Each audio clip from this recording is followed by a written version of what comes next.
Buenas noches, queridas estudiantes y queridos estudiantes. De nuevo estoy acá con ustedes para tener un nuevo conversatorio, una nueva sesión de clases.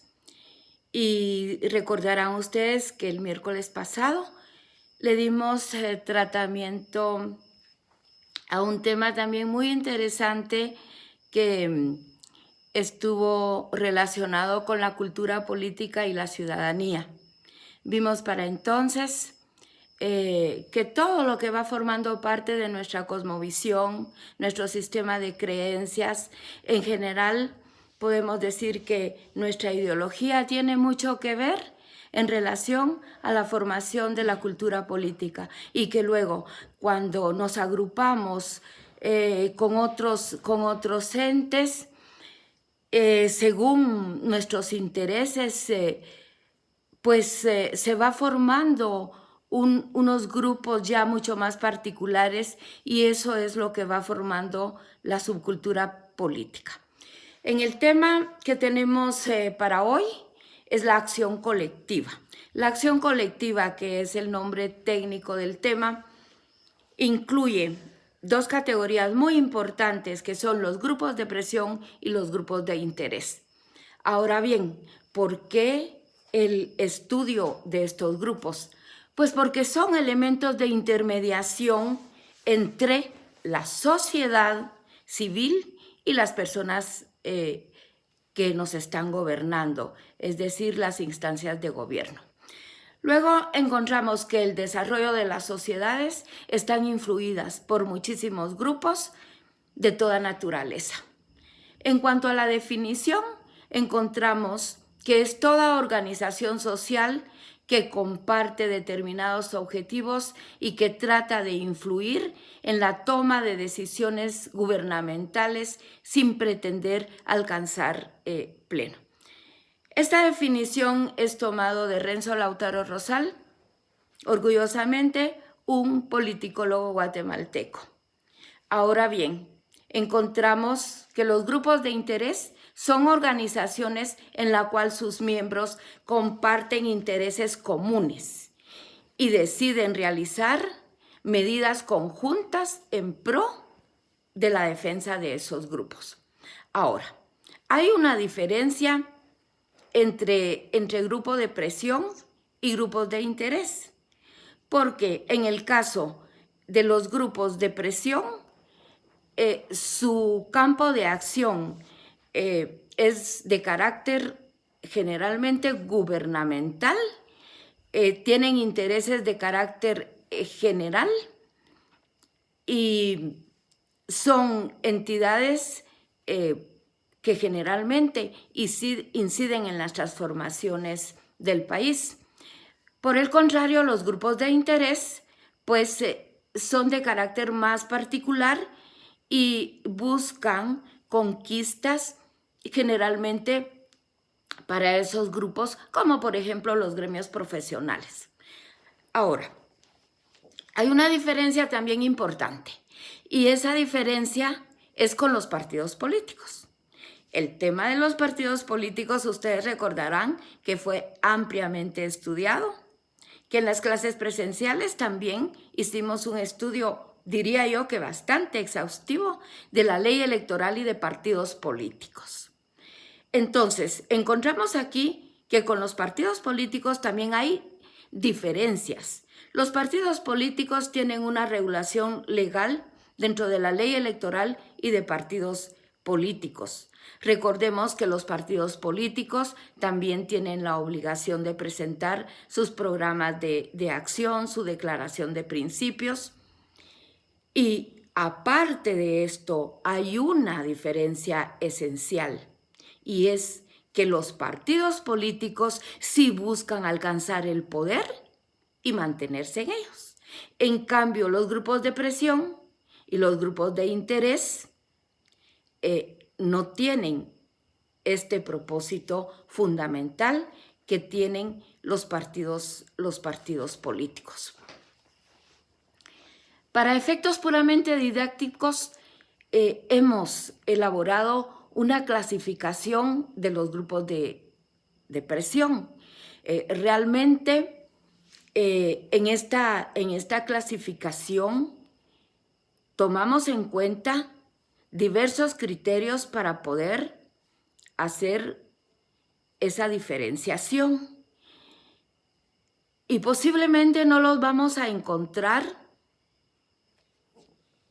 en su carácter puro, sino que de un grupo de presión determinado que lo quisiéramos ubicar dentro de un rubro de clasificación, podríamos encontrar que también tiene características de otros grupos, pero siempre va a tener unas características esenciales predominantes de la clase a la cual pertenece. Esta clasificación es bastante larga, pero cuando elaboramos esa investigación quisimos poder aglutinar en ella a los diversos grupos de presión. Entonces tenemos en principio que por el escenario en el cual se desenvuelven están los públicos, los privados y los sociales. Los públicos, pues su escenario de acción son las actividades gubernamentales, como por ejemplo los sindicatos, las federaciones sindicales.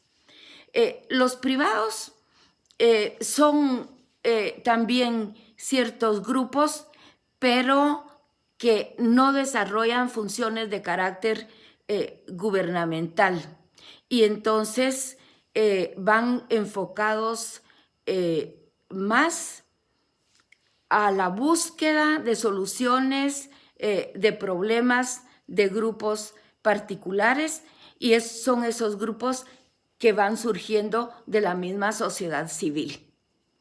Y los sociales, pues ahí se incluye a toda la totalidad de las agrupaciones sin importar el tipo de acción política a la que se dedican, porque determinadamente sean públicos o privados, de todas maneras son de carácter social. Vemos por el criterio de la permanencia de sus acciones. Hay unos que son permanentes. Su actividad realmente pretende poder influir en el desarrollo estructural de la sociedad. Y en cambio, los eventuales, pues su actividad se da solamente en determinados momentos por realmente situaciones muy, muy particulares. Luego encontramos que también por su conformación encontramos los grupos de masas. Los grupos de masas son los que aglutinan a muchísimas personas, como por ejemplo las federaciones de sindicatos. Y tenemos a los de cuadros. En los de cuadros tenemos algo particular y es que están conformados por pocos miembros, generalmente son de élites que pertenecen a algún sector, como por ejemplo las cámaras de comercio. Por el criterio de sus objetivos, encontramos algunos que son de ideas y otros que son de beneficios. Los de ideas defienden un interés general y en caso de ser alcanzado ese objetivo, encontramos que no solamente favorece a las personas que integran al grupo, sino que son para favorecer a la población en general. Y los de beneficios, que sus acciones buscan el beneficio particular solamente para sus afiliados, cuando, por ejemplo, son de carácter gremial. Luego, por los medios para alcanzar sus fines, algunos tienen actividades coercitivas, otros son utilitarios y algunos otros son normativos.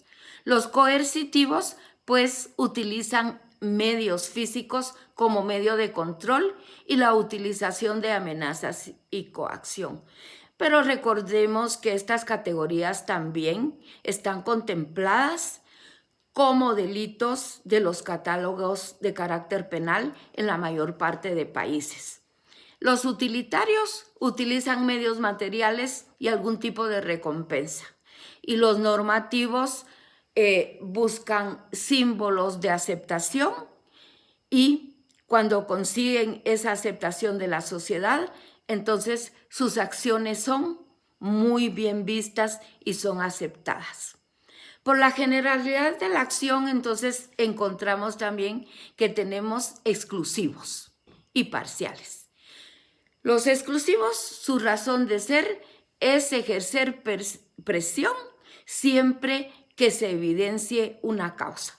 Es decir, que estos grupos de presión, siempre que haya un asunto importante donde deban participar, algún problema de carácter social, ellos van a estar ahí.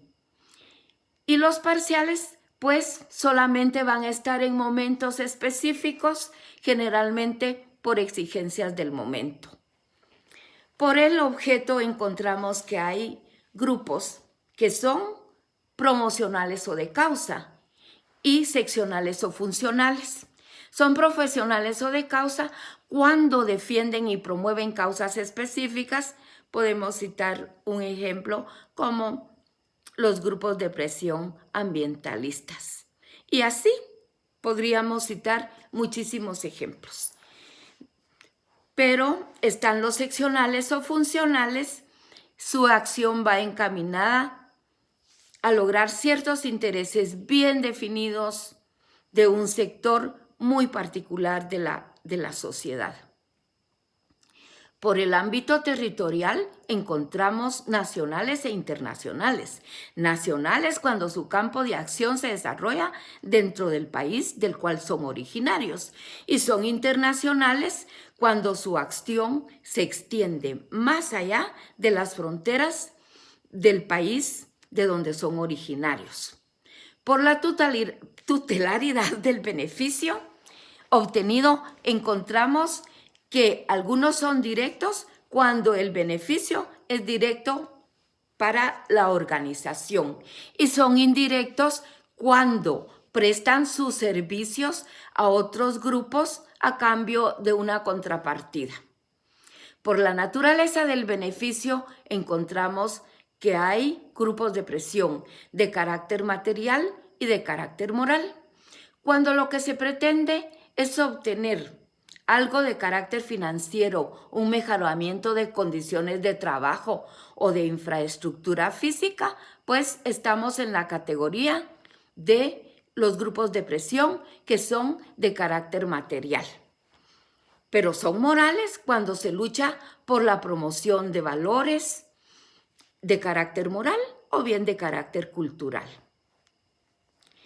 Encontramos, por otro lado, que los grupos de presión a través de la historia pues han tenido mucha influencia en los países, han hecho también mucha incidencia y es que mediante sus estrategias de las cuales hacen uso los grupos de presión pueden lograr en muchas ocasiones incidir positivamente en la transformación y la realidad social de los países. Y entonces toda esa participación y sus informes de diagnóstico y sus informes sistematizados que hacen llegar a los gobiernos han sido muchas veces tomados para la elaboración de políticas públicas de carácter nacional.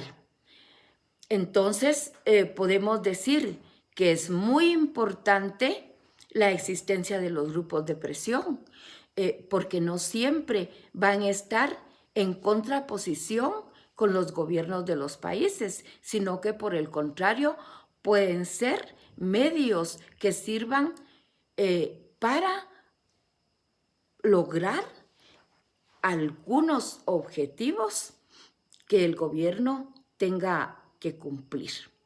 Entonces, hay grupos de presión en Guatemala y también en otros países que tienen este tipo de influencia, como por ejemplo los medios de comunicación, las cámaras empresariales y movimientos populares. Entonces, ellos constituyen grupos de presión que inciden o que pueden incidir positivamente en el gobierno. En los grupos de presión vamos a encontrar aspectos de carácter positivo, pero también vamos a encontrar algunos aspectos de carácter negativo. Bueno, dentro de los aspectos positivos podemos decir que estimula la discusión pública para favorecer la toma de decisiones de los gobiernos. Permite la organización y expresión de los intereses que afectan a grupos diversos y también los armoniza esos intereses. Pero también hay algunos aspectos negativos, tenemos que decirlo. En algunos casos, la hegemonía de algunos miembros poderosos son los que determinan las líneas de acción, perdiéndose la democratización que debe de privar en esos grupos. Y la utilización de la violencia, las medidas de hecho para conseguir el cumplimiento de sus demandas. Pero aquí también hay una contrapartida. Muchas veces, sin que ello se esté justificando, resulta que es la única manera que puedan ser oídos por los gobernantes. Entonces, cuando vemos este tipo de expresiones, también tenemos que saber y podemos evidenciar el tipo de sociedad que tenemos y en qué tipo de sociedad estamos viviendo. Ahora, los elementos que generan el grado de influencia de los grupos de presión son de diferente naturaleza. Y podemos decir, sin que esta expresión agote el contenido, que, por ejemplo, contar con recursos económicos, tener una buena dotación de recursos económicos, eso genera poder. Contar con un número grande de afiliados. Actuar con responsabilidad y compromiso porque da legitimidad y credibilidad. Obtener el reconocimiento político también da legitimidad y da credibilidad. Y que la conducción de la organización sea en forma democrática, que haya un consenso, que haya consulta hacia las bases y no que las decisiones la tome un grupito de élite, un grupito hegemónico. Entonces, estos son elementos que van generando el grado de influencia en los grupos de presión. Ahora, una muy breve reseña de los grupos de presión en Guatemala, porque es desde el siglo XX cuando ya se produce la inclusión de los grupos de presión en el ordenamiento normativo. Se toma como modelo Estados Unidos en cuanto a la institucionalización de los mismos, su regulación legal, establecimiento de límites de acción, pero también se tomaron las tendencias europeas en la parte de la democratización asociativa, en la cual se une un gobierno de trabajadores y empresarios para establecer acuerdos respecto de las políticas económicas, la formación de consejos económicos sociales, mesas de diálogo, que se constituyen en instancias de consulta, debate, concentración y evaluación. Entonces, esto es muy importante, que todos los grupos estén trabajando unidos y aunque tengan diferencias, que puedan armonizarse esos intereses en pro de toda la población. Y lo que se busca en todo ello es mejorar las condiciones generales de vida de toda la población, es decir, el bien común.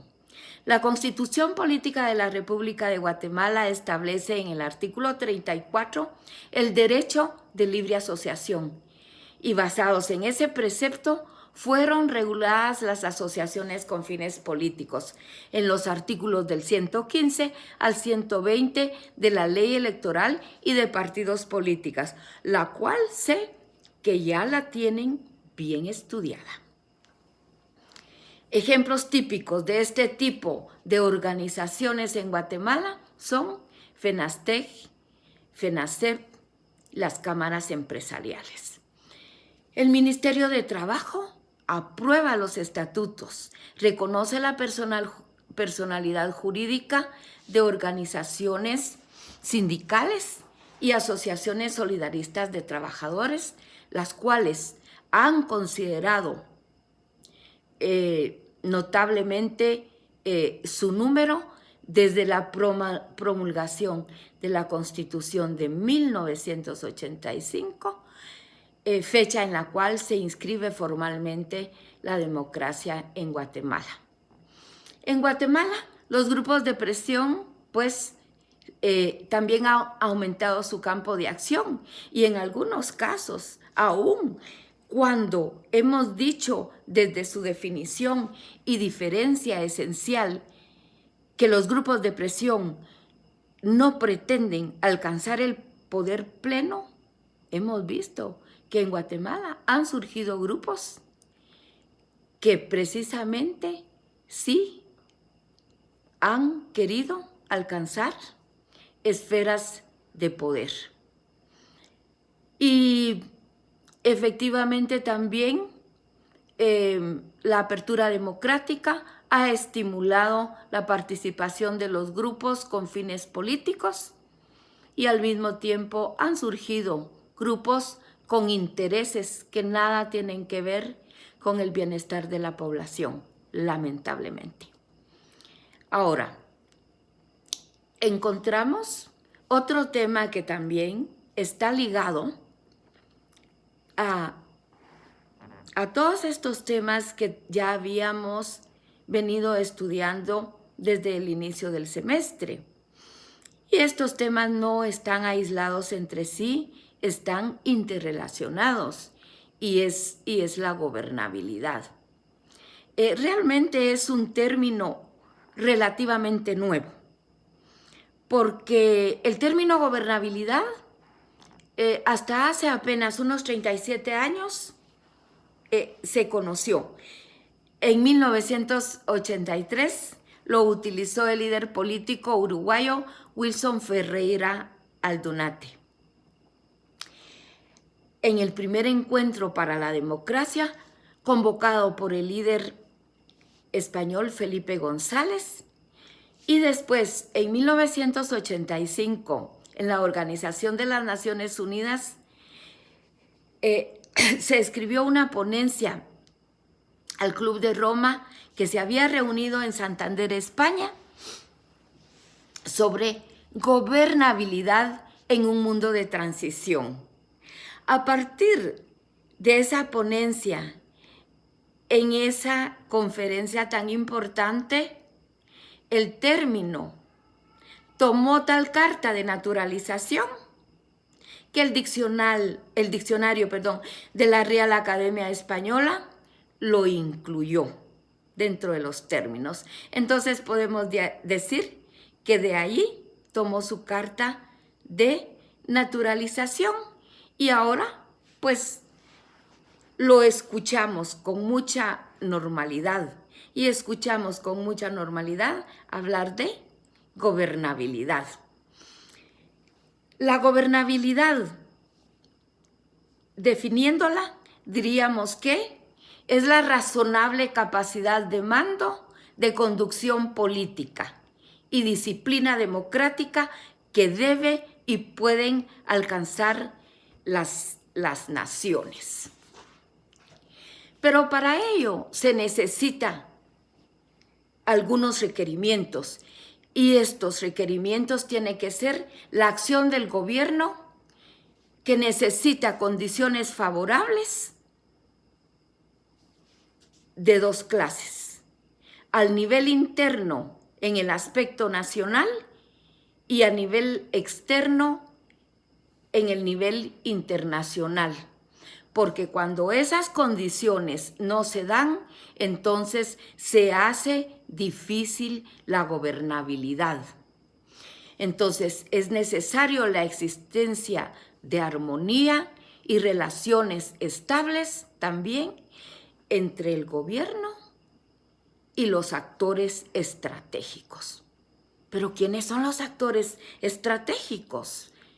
Bueno, estos son aquellos que tienen suficiente poder para alterar el orden público, impulsar o detener el desarrollo económico en un país o en general afectar la marcha de la sociedad, ya sea porque poseen bienes de producción, porque mueven organizaciones de masas, organizaciones multitudinarias, porque tienen influencia sobre la maquinaria administrativa del Estado, porque poseen el poder de las armas.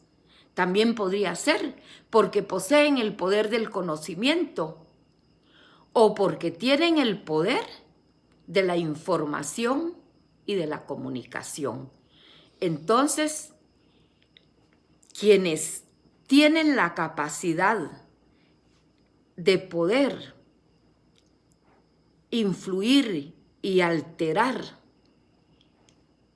el desarrollo del Estado, porque tienen alguno de estos bienes o porque reúnen alguna de estas condiciones o varias de estas condiciones, son los que les llamamos normalmente o se definen como actores estratégicos. Ahora, la gobernabilidad no es un tema fácil. Yo les digo, como ejemplo, es que gobernar una familia no es fácil.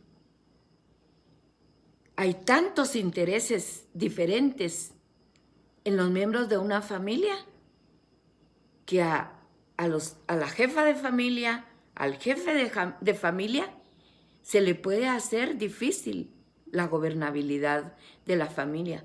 No digamos en un país que está compuesto de grupos sociales que tienen diversidad de intereses. Las sociedades son eminentemente dinámicas y son eminentemente complejas. Entonces, ¿qué factores son los que dificultan la tarea de gobernar? Si se toma como punto de partida que las dimensiones de la tarea de gobernar son la conducción de seres humanos, administrar también bienes y armonizar los intereses de los diferentes grupos sociales. Solo ahí tenemos 3 elementos que dificultan la tarea de gobernar y que nos evidencian que la tarea de gobernar no es nada simple. Entonces, encontramos pues que la tarea de gobernar se ve afectada por factores endógenos, que son factores de carácter interno, y también factores exógenos, es decir, factores de carácter externo. Entre esos factores, ustedes estarán de acuerdo conmigo que podemos hacer un listado, pero dentro de ese listado que hagamos, yo sé que van a estar fundamentalmente la pobreza, analfabetismo, falta de creación de empleo, déficit habitacional, delincuencia común o delincuencia organizada, el narcotráfico, el crecimiento no controlado de la población, crecimiento desordenado de las urbes, el consumismo, el debilitamiento de los valores. Todo esto puede verse más agravado con las catástrofes naturales que agudizan y hacen visibles las crisis ya existentes, que es lo que está pasando precisamente en este momento en Guatemala con el aparecimiento del COVID-19. Porque esta crisis que estamos viendo no la trajo el COVID-19, no vino con él. Son causas que estaban subyacentes, estaban ahí. Lo que hizo el COVID-19 fue traerlas hacia arriba, hacerlas visibles.